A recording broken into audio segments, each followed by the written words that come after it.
Pihak Priguna Anugrah Dokter Residen Anestesi di Rumah Sakit Hasan Sadikin Bandung yang diduga meruda paksa keluarga pasien berinisial FH yang berusia 21 tahun ini akhirnya buka suara ya Tribunars ya melalui pengacaranya Ferdi Rizky Adilia dan juga Gumilang Gatot mengatakan kalau kliennya ini sudah berdamai dengan keluarga korban. Bahkan pihak korban juga disebut sudah mencabut laporan kepolisian sebelum penangkapan Priguna pada 23 Maret 2025 lalu.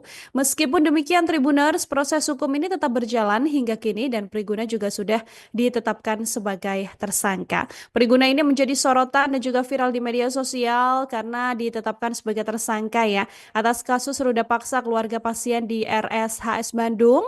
Priguna sendiri diduga nekat menyuntikkan obat bius Tribuner sampai korban ini tidak sadarkan diri.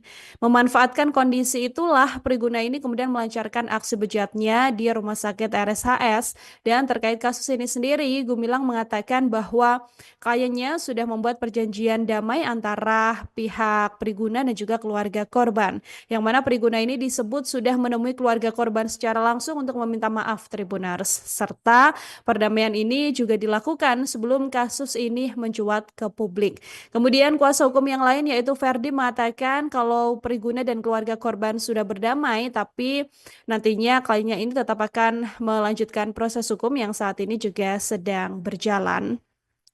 Pelaku yang meruda paksa korban ini sendiri diketahui bermodus ingin mengambil cairan begitu ya Tribuners ya atau mengambil sampling darah begitu untuk membantu ayah dari korban yang saat itu sedang dirawat di rumah sakit dan mirisnya sembari kasus ini berjalan ayah korban yang dirawat di rumah sakit juga dinyatakan meninggal dunia. Download Tribun X sekarang, menghadirkan lokal menjadi Indonesia.